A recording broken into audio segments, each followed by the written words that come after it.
Muy buenas a toda la audiencia de puroperiodismo.com desde San José, Costa Rica. Les saluda Edgar Fonseca, editor. Una nueva conversación, un nuevo intercambio con expertos del acontecer nacional e internacional.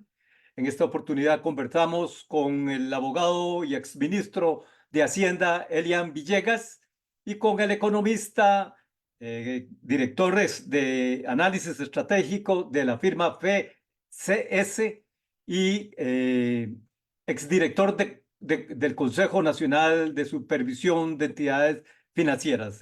Muy buenos días, don Elian. Muy buenos días, don José Luis. Buenos Muy buenos días, un días, gusto estar don acá. Edgar, don José Luis. Muchas gracias por la invitación. Conversamos en esta oportunidad con ambos especialistas con un tema que ha estado en la picota en el ámbito costarricense, ha estado sobre la mesa de discusión, sobre la mesa de intercambio en cuanto a el colapso del grupo financiero Cope Servidores, uno de los grupos más arraigados en la relación con clientela en el sector público del país. Cope Servidores fue intervenido intempestivamente por la SUGEP y específicamente por CONACYT el pasado 13 de mayo, tras un informe de SUGEP que reflejó un riesgoso estado de su condición financiera. 629 empleados con sus puestos en el aire en este momento, 165.653 clientes hasta enero y a un corte reciente llegando a 131.000 clientes, 500 clientes según se ha reportado, con una apuesta particular a los préstamos de consumo y por la línea de sin fiador. La firma Fitch Ratings determinó rebajarle la condición, la calificación de seguridad financiera a este grupo y acto seguido intervino su jefe y de inmediato se dio la intervención por parte de CONACYT por un periodo de 30 días que finaliza este 13 de junio. Hasta ahora, algunos de los datos compartidos: congelados 510.000 millones en ahorros a vista y a plazo, deudas por 142.000 millones con el sector bancario, entiéndase, Banco Central de Costa Rica, Banco de Costa Rica, Banco Nacional, Banco Popular, Bambi. Pero no es un evento sistémico, dijo la jerarca de su jefe, Rocío Aguilar, el pasado 18 de mayo. Sin ser sistémico, ponen entredicha al sistema. Y ella misma reconoció las dificultades y los desafíos de este caso frente a la idoneidad de los gobiernos corporativos de organismos financieros, de grupos financieros.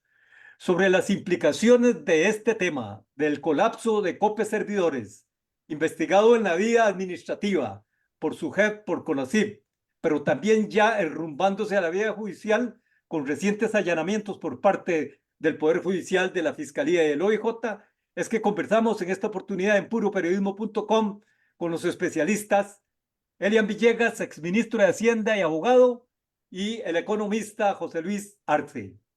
Don Elian, usted vivió experiencias fuertes en el periodo gubernamental 2018-2022.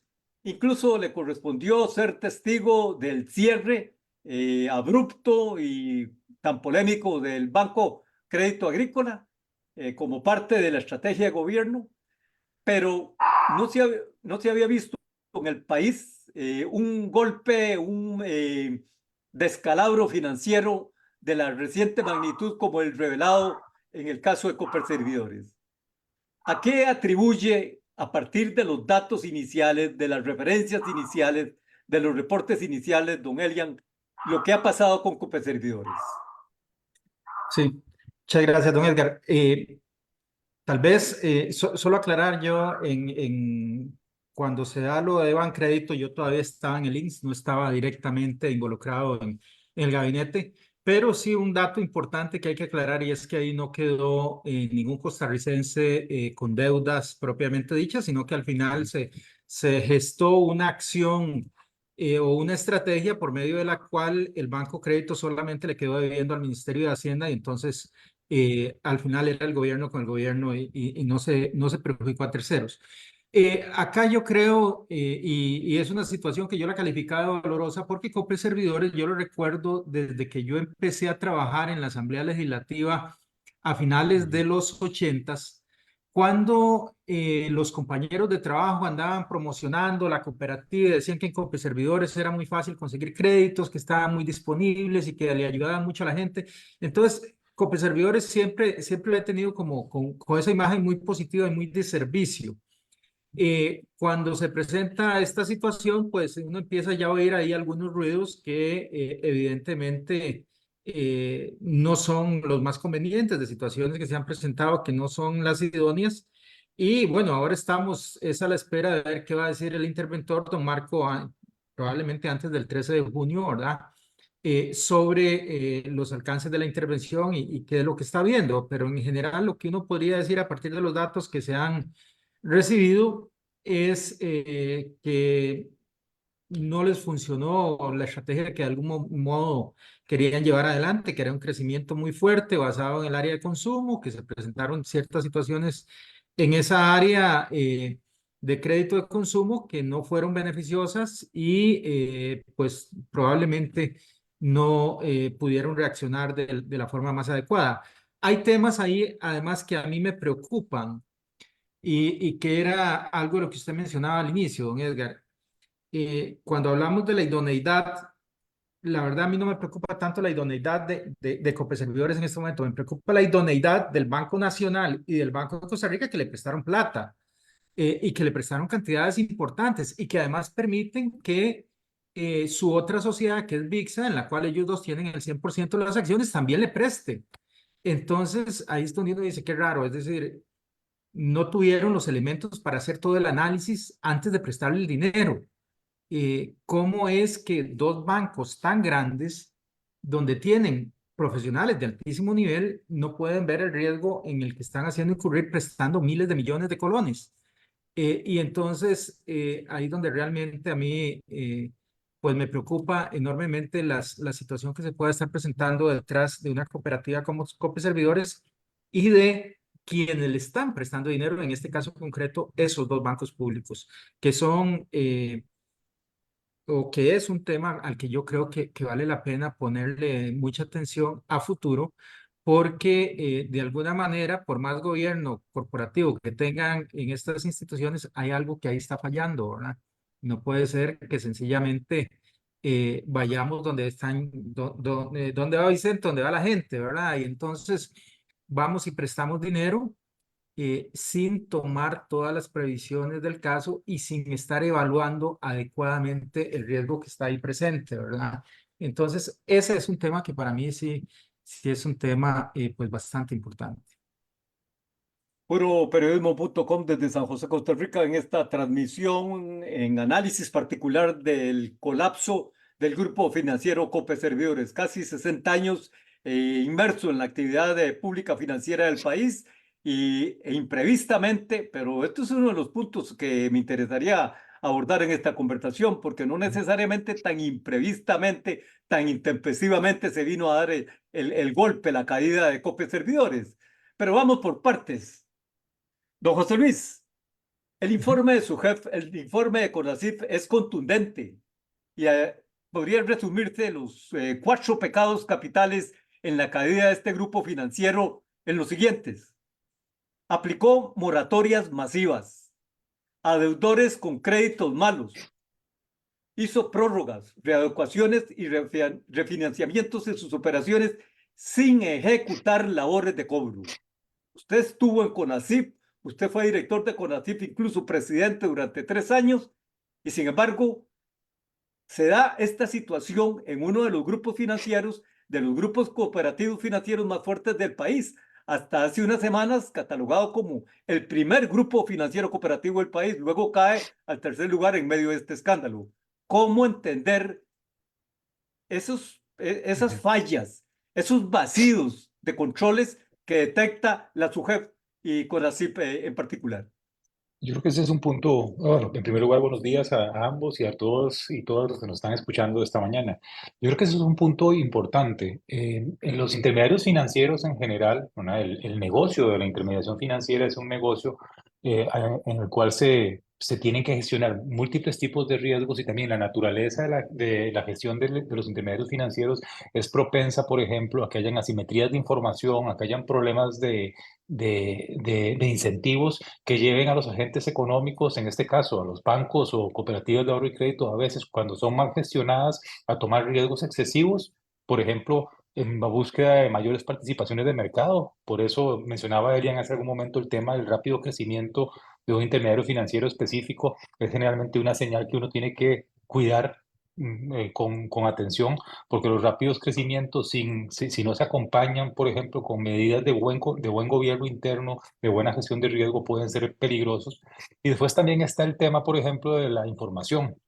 En el caso de Cope Servidores, por ejemplo, el tema no es solo el hecho de hacer, digamos, moratorias o readecuaciones a ciertos créditos que están mal. El problema es hacerlos, digamos, sin que se tomaran las previsiones, digamos, prudenciales apropiadas. Básicamente sin hacer las estimaciones y sin hacer los elementos relacionados con los colchones de seguridad necesarios para que esas readecuaciones no afectaran el balance y y el funcionamiento de la cooperativa. Ahora, obviamente, ¿verdad? Estamos en presencia, por ejemplo, de diversos fallos y diversas acciones que son cuestionables. El primero es el ocultamiento de información y en alguna medida el falseamiento de la información financiera, porque cuando yo readecuo, ¿verdad? O doy moratorias de esta naturaleza sin reflejarlas en los estados financieros, estoy siendo poco transparente con quienes están poniendo el dinero con el cual yo presto. Bancos, como mencionaba Elian, y sobre todo depositantes e incluso en este caso asociados, que por ser una base de asociados pequeño, en realidad al final de cuentas no tienen mucho conocimiento o control acerca de lo que está sucediendo en la organización. Y el otro tema clave, digamos, es el de gobierno interno, ¿verdad? Aquí hay una cadena de hecho, de líneas de defensa, como se llama en el mundo de las finanzas y del control, de líneas de defensa que existen en todos los intermediarios financieros para que este tipo de cosas no pasen o que se puedan conocer con tiempo. Hay líneas de defensa a nivel de la alta gerencia, hay líneas de defensa como las auditorías internas, los consejos de administración, por ejemplo. Los consejos de administración, que son las juntas directivas, tienen una responsabilidad no solo de definir estrategia y de dirigir las organizaciones, sino también tienen que estar pidiendo cuentas a la alta gerencia acerca de la gestión, no solo financiera, sino también de riesgos y estar atentos a que no se estén tomando riesgos excesivos o que se estén haciendo cosas que están mal. Las auditorías internas y externas también están hechas en esa dirección y por supuesto también los reguladores del sistema financiero, ¿verdad? También esa es otra línea de defensa. Los reguladores del sistema financiero están también en ese, digamos, en ese batallón, por decirlo en un sentido quizás inapropiadamente militar, de componentes del gobierno de una entidad que están básicamente monitoreando y tratando de alertar de que estas situaciones no pasen. Desgraciadamente pasan porque fallan a veces esas líneas de defensa, porque muchas veces hay ocultamiento de información, hay incentivos mal colocados y es cuando se presentan este tipo de problemas en los intermediarios financieros, ¿verdad? Eh, Afortunadamente, diría yo, digamos, no pasa con frecuencia, ¿verdad? Pero sí tenemos que ser conscientes, creo yo, en estas situaciones de cuáles son las causas que están detrás de esto y eso es lo que llama es a fortalecer esas líneas de defensa en todos los intermediarios financieros. Yo creo que ya Elian hizo un llamado interesante acá también que vale la pena rescatarlo, que yo lo extendería a otros inversionistas dentro de la cooperativa, ¿verdad?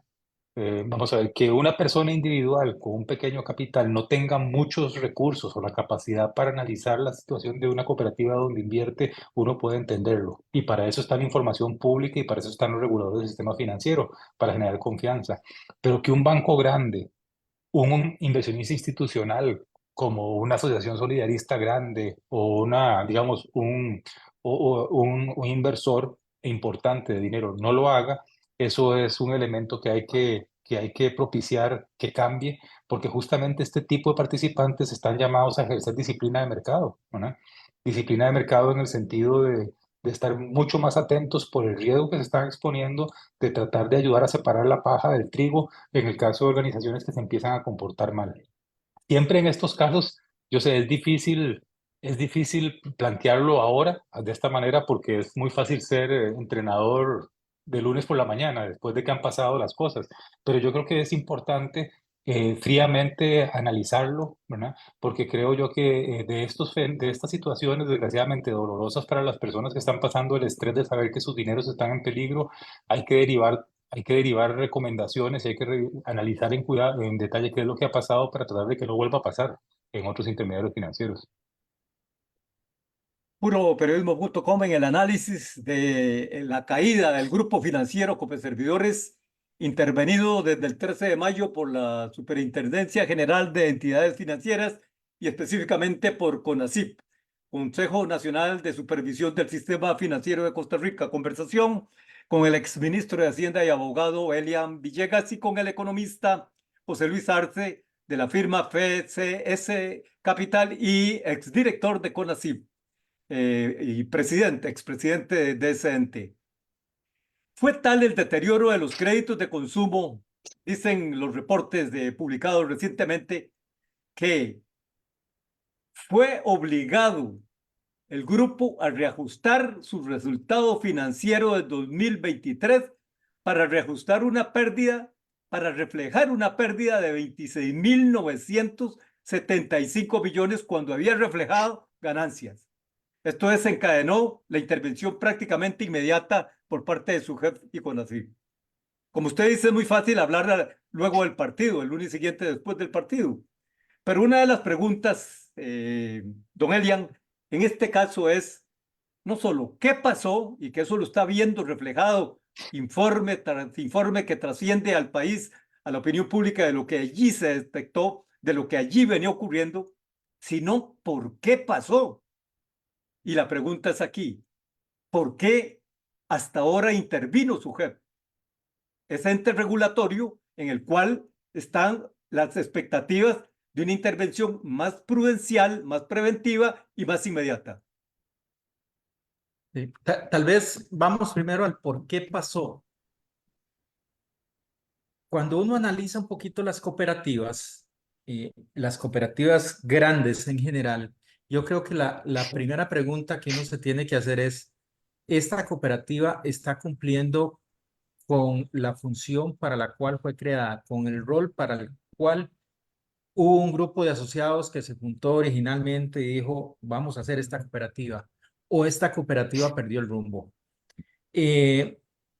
Yo creo que muchas cooperativas, sobre todo de las más grandes, y no dudo que Copeservidores haya sido algo parecido, terminan en manos de los administradores. Los asociados las pierden, y es un poquito lo que mencionaba también don José Luis hace un rato. ¿Qué ocurre ahí? Que la administración se vuelve muy compleja, el manejo se vuelve muy complejo. Cuando estamos hablando de los estados financieros de una cooperativa, que como Copeservidores ya eran varios cientos de miles de millones, ya son operaciones muy complejas. Entonces son temas donde lo más sencillo es que la gente le haga mucho caso a quienes están a cargo de la administración. Y por eso usted ve que en las cooperativas grandes de distintas, no solo de ahorro y crédito, sino de distintas áreas, las administraciones se perpetúan. Porque al final la cooperativa depende del administrador, las distintas, lo que es propiamente el consejo de administración, los distintos consejos que tienen las cooperativas terminan dependiendo demasiado de los administradores.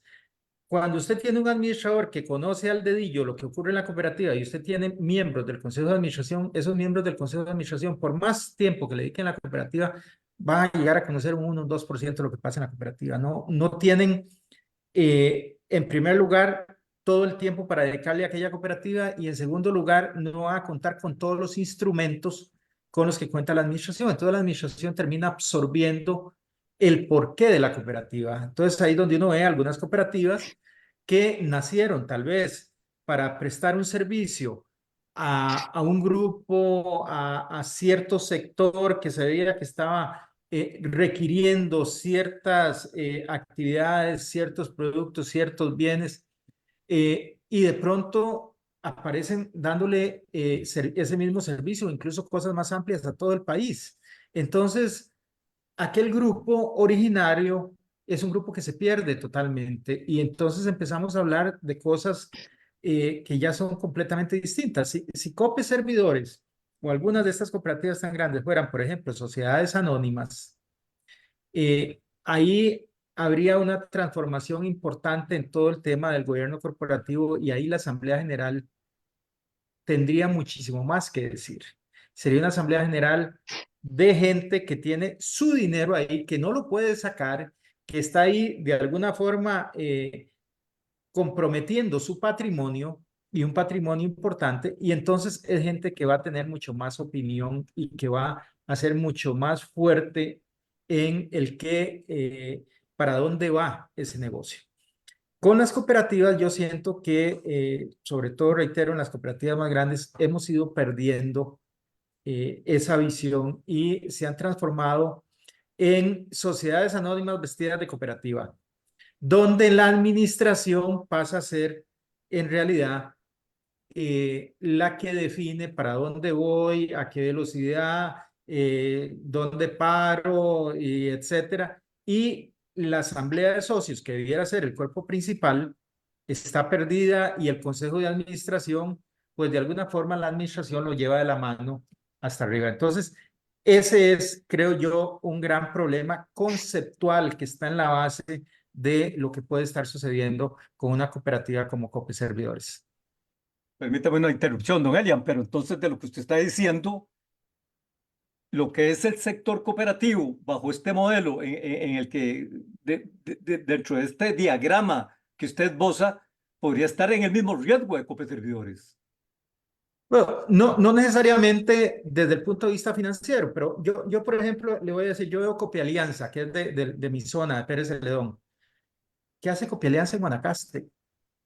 Y es que en Guanacaste no podían hacer una cooperativa de ahorro y crédito. ¿O qué hace Copialianza con anuncios cuando está jugando a la juega Saprissa? Nada, no tiene que hacer absolutamente nada. Es decir, perdió su enfoque, totalmente lo perdió. Y entonces se convirtió en un mini banco. ¿Quiere eso decir que está mal? No, digamos, es un negocio financiero y probablemente habría que ver sus resultados y probablemente esté bien, ojalá, y esté bien y siga muy bien. Pero como cooperativa perdió su naturaleza. Ratifico a usted, don José Luis, mi pregunta Ujú, anterior a don Elian. ujú. ¿Fue tardía la intervención de su jefe de CONACYT en este caso? Yo diría lo siguiente, vamos a ver, lo que pasa es que hay que entender que la intervención es como el último de los eslabones o casi el último de los eslabones en una cadena de participación de los reguladores y supervisores en el sistema financiero. Es decir, lo explico de la siguiente manera. Vamos a ver, todos los meses, ¿verdad? Y permanentemente a lo largo del año, ¿verdad? Los intermediarios financieros están siendo regulados y supervisados por la SUGEF, ¿verdad? Todos los meses, por ejemplo, los intermediarios envían información financiera a la SUGEF que es analizada, digamos, de manera extra situ por la superintendencia, es decir, es analizada en sus oficinas viendo la consistencia de los datos, viendo la evolución de los indicadores financieros y tratando de identificar patrones anómalos o de riesgo, ¿verdad? Adicionalmente, todos los intermediarios financieros, incluyendo las cooperativas grandes, son supervisadas in situ, es decir, cada cierto tiempo sobre un ciclo de supervisión que existente son visitadas y hay análisis, digamos, que permiten tratar de evaluar el desempeño de la cooperativa. La intervención es en la última de esa cadena. De hecho, si vemos el caso de Cope Servidores, hay desde el año pasado o antepasado, por ejemplo, algunas indicaciones, ¿verdad?, de la superintendencia en relación con ciertos problemas que se estaban presentando, ¿verdad?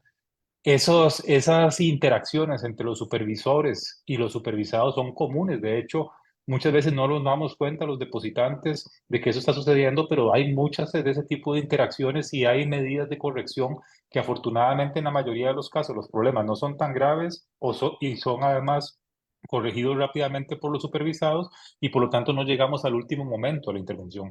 Lo que pasa es que la intervención es ya casi el paso último extremo, ¿verdad? Es cuando las cosas se han deteriorado sustancialmente en términos financieros, por ejemplo, cuando una entidad pierde su capital, que es su colchón para soportar pérdidas, o, por ejemplo, como en este caso, la gestión en términos de exponer a los depositantes y a los acreedores de la cooperativa a un riesgo excesivo se podía cuestionar fuertemente y entonces era necesario tomar la cooperativa, cercarla, ¿verdad? Y ese es un tema también que es importante explicar, digamos, la razón de la intervención y la razón de la congelación de los ahorros, aunque parezca paradójico, ¿verdad? Tiene la intención de proteger a los acreedores de la cooperativa. Es cerrarla, cercarla, verificar qué es lo que está sucediendo realmente, ver a ver si se puede salvar, que ese es un tema que obviamente ya en este nivel eso es muy difícil, y si no, proceder a un proceso de liquidación ordenado, de manera que sea equitativo y justo para todas las personas que están demandando o entidades que están demandando recursos dentro de la entidad. Entonces, lo que en esta cooperativa pasó exactamente lo mismo, ¿verdad? Solo que en este caso los problemas eran más graves, ¿verdad? No se pudieron resolver a tiempo o no se hizo caso a tiempo o, no se, o, no, o incluso se escondió información adrede, ¿verdad? Y eso condujo a este último caso. Elian dijo una cosa que es muy importante y yo coincido con lo que Elian planteó en dos sentidos, en las siguientes dos cosas.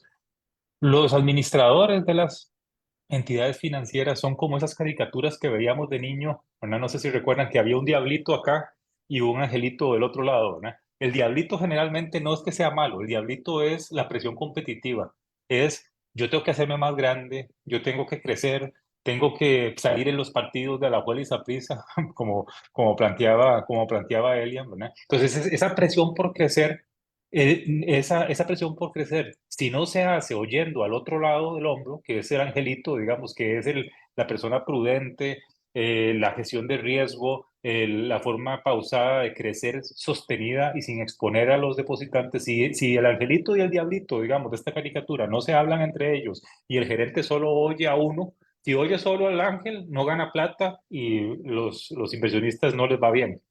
Y si oye solo al diablito competitivo que comercial, ¿verdad? Corre el riesgo de exponerse a exponer a todas las personas a muchos riesgos. Y además también los gestores sin controles tienden naturalmente, y esto es un tema ético y es un tema importante que hay que considerar, pueden tender a simplemente sentir que la cooperativa es de ellos, ¿verdad? Y no darse cuenta que están ahí básicamente para hacer mayor la cooperativa para los dueños de la cooperativa, que son los asociados. Entonces, por eso hay que tener mucho cuidado con la gestión de riesgos, el angelito y el diablito, ¿verdad? Y hay que tener también mucho cuidado cuando los gestores, digamos, los incentivos no están puestos para que piensen en los dueños de la cooperativa y no piensen solo en ellos. Ese es un tema importante. Y en el caso de las cooperativas, el tema es también un poco más complejo, como planteaba Elian. ¿Por qué? Porque son organizaciones sociales cuya propiedad está muy atomizada, ¿verdad? Y además la toma de decisiones no se hace en función de cuánta plata tengo yo en una cooperativa. Digamos, recordemos que una cooperativa es un voto, una persona, ¿verdad? Entonces, los procesos democráticos, que son muy buenos siempre en todas las condiciones, en todas las situaciones, para poder constituir los consejos de administración y las asambleas de asociados, desgraciadamente a veces son viciados, ¿verdad? Por otros intereses que no necesariamente hacen que esos consejos y que esos órganos de control se muevan en la dirección de proteger los intereses de todos los asociados. Y ojo que no digo que todas las cooperativas están así. A mí me consta, digamos, y lo he visto a lo largo de muchos años, que han hecho muchos esfuerzos en mejorar el gobierno corporativo, que cada vez tratan de crear mejores órganos de control, pero la tarea no está terminada. Hay que seguir e insistir en ese proceso, ¿verdad? Porque son organizaciones muy importantes, ¿verdad? Cuando son bien entendidas y cuando son protegidos los derechos de cuando son entendidas en función de los asociados y no en función de los intereses de otros stakeholders o de otras partes interesadas que están ahí, ¿no? Y además, perdona, Justo a un elemento, son muy importantes para los hogares porque otorgan crédito y dan servicios financieros a las familias que muchas veces los bancos no prestan. Perdón ahí por el justo a- último elemento. justo a la pregunta de si fue Ujú. oportuna, si fue lo suficientemente inmediata la intervención de SUGEP y de CONACYT, la duda que queda es ¿Cuán efectiva es esa intervención? Y usted está hablando de que cada mes se hace, se regula, se supervisa. Pero, don Elian, ¿qué está pasando? ¿Qué es lo que está pasando en el sistema para, si se detecta con cierta anterioridad, con 6 meses, con un año, una conducción incorrecta, anómala o atrevida dentro de los esquemas de control empresarial, institucional, finalmente eso discurra hasta llegar a los extremos que estamos viendo hoy con Copeservidores? Sí, don Edgar, hace ya varios meses escribí un artículo en La Nación que se llamaba Demasiado grandes para caer. Y, y ahí yo hacía una afirmación en el sentido de que la quiebra de una entidad, y no estoy diciendo que esta va a quebrar, pero bueno, está intervenida, pero que la quiebra de una entidad es un problema de la administración de esa entidad. La corrida es un problema del supervisor. Aquí hasta el momento lo que tenemos es una situación que no es sistémica, es una situación que es propiamente de la entidad. Los costarricenses, y no solo los costarricenses, creo que es un problema de tipo general, creemos que la supervisión es la encargada de cuidarnos la espalda en todo lo que tiene que ver con las inversiones. Y eso no necesariamente es así. Entonces yo creo que ahí tenemos probablemente un error conceptual. Además, la supervisión, y ahí sí tengo un problema en lo personal con todo el sistema de supervisión, no de Costa Rica, sino, digamos, con toda la supervisión que viene desde lo que es propiamente Basilea y demás, eh, es una supervisión excesivamente intervencionista. Cuando uno hace la lista de las cosas que se pueden hacer desde la supervisión, yo le aseguro a usted que ni siquiera el más marxista-leninista habría podido imaginarse la lista de cosas que se pueden hacer desde la supervisión. Es una lista que yo les digo, Marx no la habría ni soñado. Y entonces, cuando usted tiene todas esas cosas intervencionistas, absolutamente es donde la gente dice, bueno, ¿y aquí qué pasa? ¿Por qué fue que no pasó? No estuvo la intervención, ¿por qué no me cuidaron la espalda antes y demás? Y aquí es donde yo también creo que puede haber una responsabilidad del Estado por diseñar este tipo de modelos que son tan intervencionistas. Pero en el fondo, cuando se dan una serie de actuaciones en las entidades que no se reflejan claramente en los estados financieros, el supervisor no tiene forma de conocer esos con la prontitud que él podría hacerlo.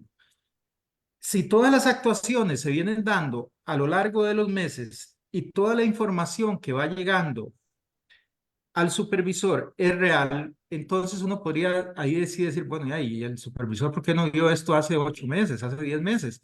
Pero al parecer, parte de las situaciones que se presentan por acá es que esa información no era toda real. Y ahí nada más déjeme decirle, yo recuerdo cuando yo estaba en el INSS, que en algún momento se presentaron problemas con un puesto de bolsa.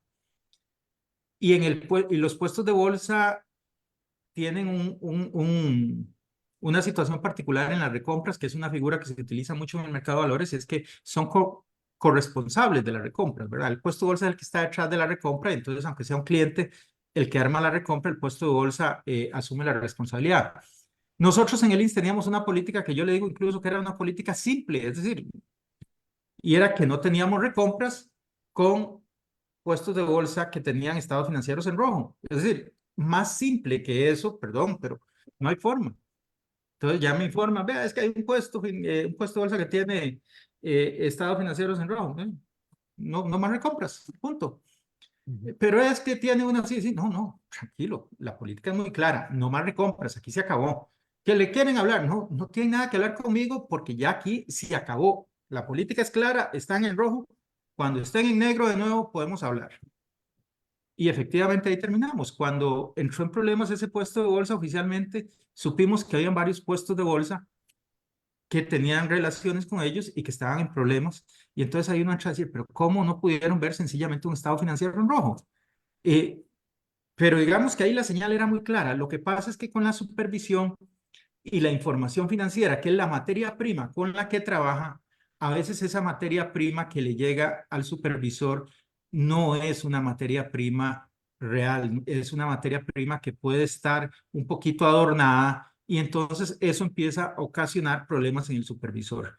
Ahí ocuparía uno una supervisión que sea un poquito más intuitiva.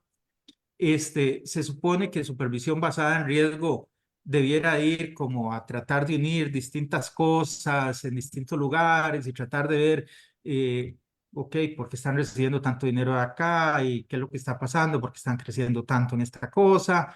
¿Cómo están gestionando este riesgo? Ven acá, explíqueme. ¿Cómo vieron ustedes la pandemia? ¿Qué les pasó con su cartera? ¿No tuvieron ningún incremento de la mora? ¿O cómo es que ustedes son tan particulares? Cuéntame, ¿qué política siguió? Ese tipo de cosas. Pero si lo que ocurre es que la materia prima que le damos al supervisor o que le dan estas entidades al supervisor es una materia prima que está adornada, pues a veces el supervisor no tiene la forma de poder quitar esos adornos y de ver la realidad de lo que está ahí abajo hasta que ya es muy tarde. Y algo de eso, pues es lo que me parece que está ocurriendo por acá. Puroperiodismo.com desde San José, Costa Rica, en el análisis de el golpe financiero del grupo Cope Servidores, intervenido por su jefe, por CONACYT, y con intervenciones desde el ámbito judicial, la Fiscalía y el OIJ en allanamientos recientes en la persecución de supuestas anomalías en la conducción administrativa de este grupo, destituido el gerente general del grupo con una vasta experiencia no solo en el ámbito de cooperativas, sino también de banca, y igualmente pendientes de definición la situación del grupo directivo. Don José Luis, en un análisis reciente usted sobre este caso, usted utilizó el término que esto es una prueba de fuego para reformas recientes que modificaron los procesos de resolución en casos de intermediarios financieros fallidos y crearon un fondo de garantía para los depósitos de los ahorristas. ¿Cuánto de esto podría estar por ser aplicado en el caso de Cope Servidores? Bueno, ese lo planteaba como una prueba de fuego porque esas son reformas recientes. Tratar de mejorar el proceso de resolución de entidades financieras fallidas, mejorarlo en el sentido de hacerlo más expedito, más transparente y sobre todo más equitativo. Y en el caso del Fondo de Garantías de Depósitos, crear un mecanismo que proteja a los pequeños depositantes, especialmente en el sistema, son generalmente medidas que son muy útiles en estos casos para reducir lo que mencionaba Elian hace unos minutos, justamente de que el problema de la mala gestión es un problema del intermediario, pero el problema del contagio, el problema sistémico está relacionado justamente con cómo escamamos al resto del sistema de que esto no es algo que se vaya a extender.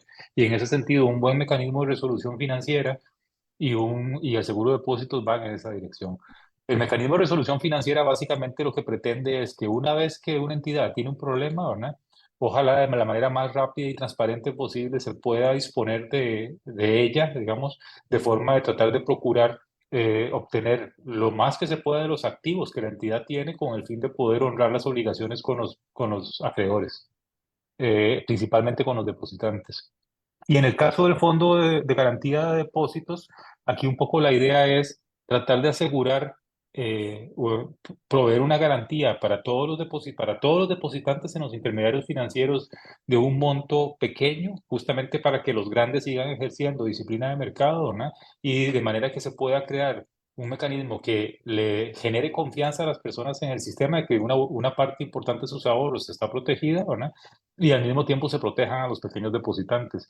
Como esta es la primera vez que lo vamos a aplicar, en ese sentido va la idea de la prueba de fuego, ¿verdad? A mí me parece que en el caso del seguro de depósitos es importante que ojalá prontamente se aplique, se utilice, ¿verdad? Y además se utilice, se vuelva efectivo, porque justamente la credibilidad de las personas en un sistema de este tipo está basado en que cuando se necesita funcione, ¿verdad? Si desgraciadamente no lo aplicamos rápidamente o no lo hacemos funcionar rápidamente, pues vamos a ir minando ese elemento. A mí me ha llamado muchísimo la atención, por ejemplo, que a pesar de que eso existe desde el año 19, me parece, el año 20, no recuerdo bien, ¿verdad? Las personas no lo tenían en su radar, ¿verdad? En muchos otros países, por ejemplo, cuando uno ve, por ejemplo, que los bancos están obligados incluso a publicitar en ciertos depósitos. Esto está garantizado por el fondo de garantía, un poco como un mecanismo de propiciar solvencia. Aquí eso ha pasado muy por debajo ¿cómo podríamos llamarlo? Del radar en general de la gente, ¿verdad? Hay elementos de la estructura de la reforma, especialmente del fondo, que es el que conozco un poco más, que uno hubiera querido que fuese mejor, ¿verdad? Pero probablemente no, lo político no lo permitió, ¿verdad? Pero entonces ahora va a ser un buen momento para aplicarlo y sobre todo para después pensar en las correcciones que haya que hacer, ¿verdad? En ese sentido es que lo estaba planteando. Y es un elemento importante porque el hecho que los pequeños ahorristas se sientan garantizados en hasta 6 millones de colones es un elemento que además tiene un impacto importante sobre esos participantes del sistema que son un poco los que estamos llamados como sistema a proteger en alguna medida. El punto que usted está planteando, don José Luis, se me encadena con la siguiente pregunta, porque no solo hay impacto sobre casi 150.000 ahorrantes, depositantes, inversionistas, Ujú. impactos de miles de millones en bancos, impactos en el sector cooperativo, don Elian, impactos en el sector solidarista. Hay 326 asociaciones solidaristas afectadas en millones de dólares, según decía alguno de los dirigentes solidaristas en un reciente encuentro general de ese sector. ¿Quiénes tienen prioridad a partir de ahora en los reclamos de recursos? Bueno, primero yo le diría que hay que esperar a ver qué nos va a decir don Marco al cierre de esta primera etapa de la intervención, ¿verdad? Yo creo que no hay que adelantarse a ir a una etapa ya de liquidación, sino que primero habrá que esperar a ver exactamente cuál es el planteamiento que va a hacer don Marco para cerrar la intervención. Pero hay que tener presente que hay toda una lista en caso de una resolución, hay toda una lista y hay de conformidad con esa lista hay que realizar los pagos que correspondan y luego está lo del seguro de depósitos. Y en la parte de seguro de depósitos, mencionaba don José Luis, hay que tener cuidado con un par de temas. El primero es que el fondo de depósitos, como esto es muy reciente, yo no creo que tenga el monto suficiente. Habría que revisar hasta dónde alcanza ese monto para cubrir los 6 millones por inversionista y además hay que recordar una cosa, la ley estableció específicamente que en el caso de las cooperativas de ahorro y crédito, los asociados también entran en el seguro de depósitos. Entonces, esa es una diferencia importante, ¿verdad? Que no es como la base de capital de una sociedad anónima, sino que la ley establece esa diferenciación. Entonces, probablemente ese queque va a haber que partirlo en lajitas muy delgadas, ¿verdad? Para que le alcance un pedacito a cada uno y difícilmente van a ser los 6 millones. Eso es lo primero. Si no alcanzan los 6 millones, el fondo se puede endeudar. Digamos, podría endeudarse porque al fin y al cabo va a estar recibiendo dinero a posteriori Ujú. proveniente precisamente de las mismas cooperativas. Sin embargo, ahí habrá que ver de qué monto estamos hablando, ¿verdad? Porque probablemente sean montos también muy importantes, entonces eso habría que revisarlo ahí con cierto detalle. En todo caso, lo normal en este tipo de cosas, cuando se da una resolución, es que hay prioridad a trabajadores, hay prioridad para la parte de impuestos, y a partir de ahí viene todo lo que son los deudores tradicionales, inversionistas, y al puro final de la lista estarían los asociados, que en este caso van a tener al menos la ventaja del seguro de depósitos. Don José Luis, de lo Ujú. que se ha conocido hasta ahora y entendiendo de que no ha sido presentado el primer informe conclusivo por parte del interventor en el caso de Copeservidores, pero para usted, de lo conocido, de lo revelado ante la opinión pública hasta ahora, ¿qué le deja de lecciones clave para el sistema, para evitar, para tratar de neutralizar y para tratar de que en el futuro no sorprendan de la noche a la mañana golpes de esta magnitud? Porque al fin y al Ujú. cabo, no solo es golpe financiero en el sistema, sino también hay un fuerte golpe, y si estoy equivocado, ustedes me corrigen, en la credibilidad, en la confianza en el Ujú. sistema. Claro. Sí, no, yo derivaría como tres o cuatro conclusiones. Vamos a ver. La primera es un poco el tener cuidado con las estrategias de negocio, los cambios abruptos en las estrategias de negocio y la tentación de la competencia, la tentación comercial excesiva, ¿no? Es decir, crecer por crecer, entrar en nuevos nichos de negocio que no conozco, ¿verdad? Hay que hacerlos como intermediarios financieros con mucho cuidado y me parece que una parte de los problemas en el caso de Copa Servidores tiene que ver con cambiar giro de negocios en algunos segmentos, entrar muy agresivamente en otros y no saberlos administrar correctamente. Esa sería la primera. La segunda es el gobierno corporativo. Yo sé que esto parece un mantra a veces vacío, que generalmente los reguladores repiten y que muchos que comentamos esto repetimos, pero realmente es importante el gobierno corporativo. Es tener altas administraciones, gerencias, digamos, capacitadas, éticamente, digamos, formadas, que además respondan a los intereses de los asociados y no a sus intereses propios, ¿no?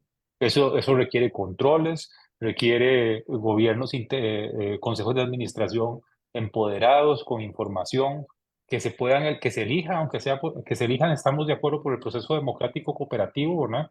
Pero que entonces se elijan las personas más idóneas y no se convierta, digamos, en una campaña electoral chiquitita, digamos, a veces sin sustento en realidad en el rol importante que están cumpliendo. Y eso es importante que las cooperativas en general lo hagan en todo nivel, ¿no? Auditorías, comités externos, miembros externos, por ejemplo, en juntas directivas, en comités de riesgo, que por cierto fue un elemento muy conflictivo para las cooperativas hace algunos años atrás, pero que esos son ojos, digamos, desinteresados, ¿no? En alguna medida, que si son bien elegidos, ayudan a que estas cosas no pasen. Desde el punto de vista de la supervisión, yo coincido con Elian en que hay algunas normas que se vuelven muy intrusivas y que no tienen sentido, ¿verdad?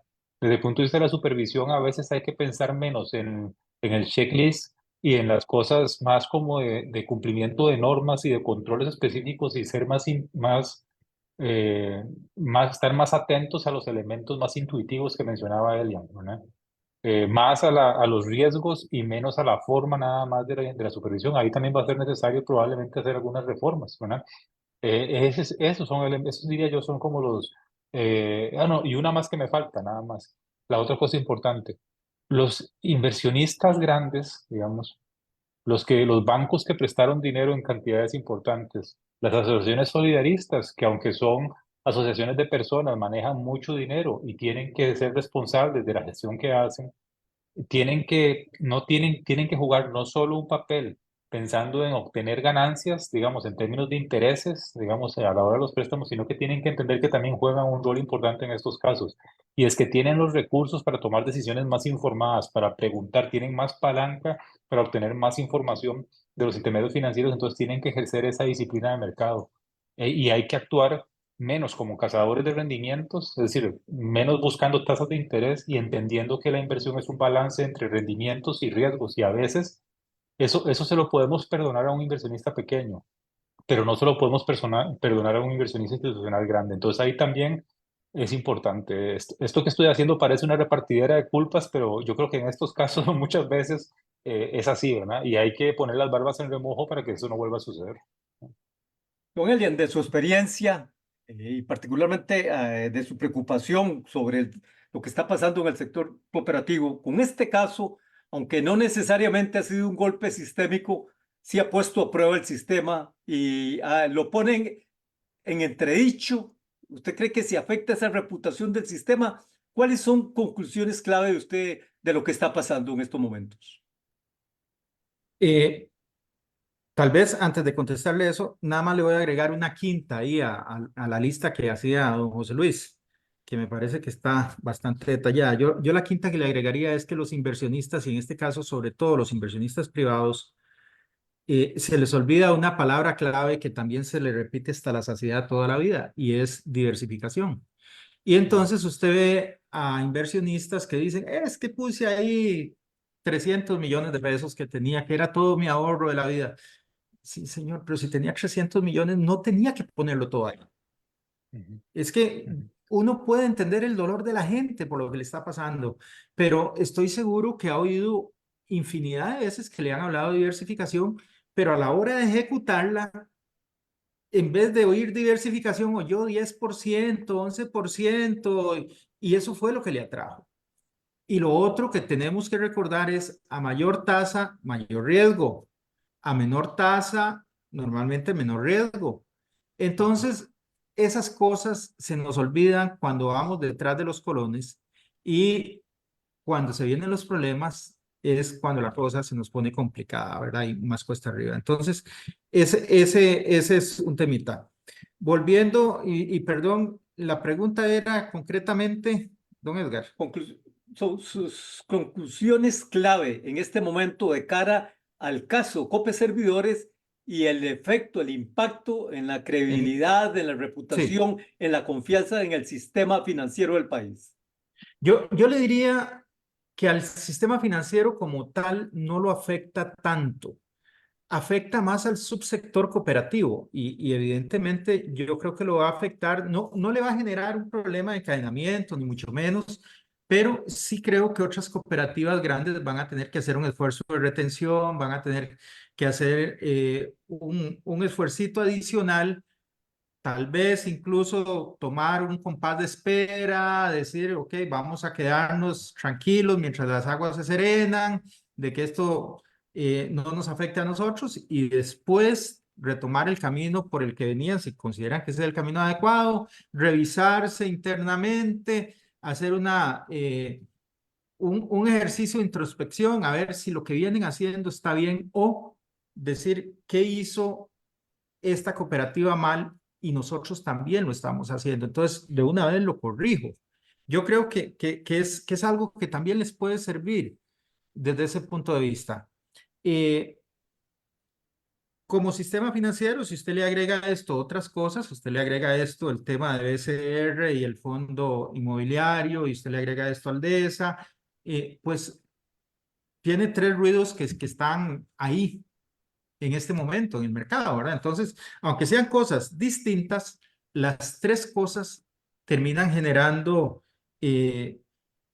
cosas pues que no son favorables desde el punto de vista de lo que es la confianza de mercado, de lo que es la confianza en la supervisión, de lo que es confiar en los intermediarios. Entonces, que hay una afectación de orden general, pues sí hay una afectación de orden general, que eso va a incidir en que algún banco le vaya a ir mal y que un banco vaya a quebrar, no, no lo veo ahí, digamos, desde ningún punto de vista. Yo creo que son efectos distintos, pero sí sería importante, evidentemente, tratar de salir, corregir esto lo más pronto posible. Si hay que proceder con la resolución de la entidad, pues proceder con esa resolución, generar lo que haya que generar y entregarle el dinero a quien haya que entregárselo lo más pronto posible. Si hay que vender cartera, vender la cartera, etcétera. Pero que la gente no se quede pegada ahí como está ocurriendo con BCR, como ha ocurrido también con Aldesa, porque ahí es donde la gente empieza a decir, bueno, qué problema con el mercado local, ¿verdad? Donde yo me quedo pegado, porque en este momento es muy fácil hacer otra cosa, en este momento es muy fácil, en vez de invertir localmente, usted invierte internacionalmente. ¿Cómo lo hace? Por cualquier plataforma. Es decir, el mercado de valores nuestro, en este momento, el mercado formal nuestro y el mercado financiero, el mercado donde la gente invierte su dinero, es un mercado que probablemente se ha venido haciendo muy pequeño porque la gente está invirtiendo afuera. Es relativamente fácil invertir afuera, donde usted además tiene una liquidez enorme que no le ofrece el mercado local. Entonces, tenemos que hacer esfuerzos de credibilidad enormes para que nuestro mercado realmente pues nos funcione a todos, para que le funcione a las entidades financieras, para que le funcione a los intermediarios y le funcione a los inversionistas. Y el elemento fundamental aquí termina siendo la confianza de los inversionistas para que sigan poniendo su dinero en ese mercado. Y esa confianza evidentemente está golpeada en este momento. Llegamos así al cierre de esta conversación con el exministro de Hacienda y abogado Elian Villegas y con el economista José Luis Arce, director de análisis estratégico de la firma FCS Capital y de exdirector de CONACYT, expresidente también de ese ente supervisor de entidades financieras. Hemos conversado sobre el impacto en el sistema financiero de Costa Rica ante el desplome, ante la caída y ante las anomalías descubiertas en el manejo del grupo COPE Servidores, pendiente aún del informe final del primer informe del interventor de SUGEP de CONACYT, en ese caso, licenciado Marco Hernández, y pendientes de investigaciones que avanzan en el ámbito judicial sobre el caso. Si alguno de ustedes dos, don Elian o don José Luis, les quedó algún punto pendiente, a la orden, si no, pues damos por cerrado el conversatorio. Creo que lo abarcamos todo ya, don Edgar. Sí, no, muchas gracias, don Edgar. Y muchas Gracias. gracias, José Luis. Muchísimas Igual. gracias a ustedes dos por el tiempo, por sus valiosas reflexiones. Desde puroperiodismo.com en San José, Costa Rica, hemos conversado. La conducción de este análisis ha estado a cargo de Edgar Fonseca, editor. Toda la información referente a los puntos de vista, las manifestaciones, las referencias tanto de don Elian Villegas, exministro de Hacienda, como de don José Luis Arce, economista, estarán en nuestro sitio puroperiodismo.com en las próximas horas, en nuestro canal YouTube, en las redes Twitter, Instagram, y por supuesto, esta conversación ha estado en vivo en la línea, en la red Zoom Facebook Live. También la encontrarán en Twitter. Principales informaciones del momento sobre los acontecimientos locales e internacionales. Pendiente la atención internacional sobre la recién electa presidenta de México, con un panorama bastante desafiante según los analistas internacionales en cuanto a acabar con el baño de sangre que vive México desde hace por lo menos 15 años por parte de los narcocarteles. Uno de los grandes desafíos de la nueva presidenta de México, en un esquema de gobierno que, según algunos analistas, reflejan mucho de la era previa política en México, la era del PRI, poder total desde el Ejecutivo, el Congreso, el Senado, y con una apuesta a controlar el Poder Judicial. Estos y otros desafíos en el ámbito internacional, usted los puede seguir desde puroperiodismo.com. Les saludó Edgar Fonseca, editor. Nos encontramos en una próxima oportunidad. Muchas gracias.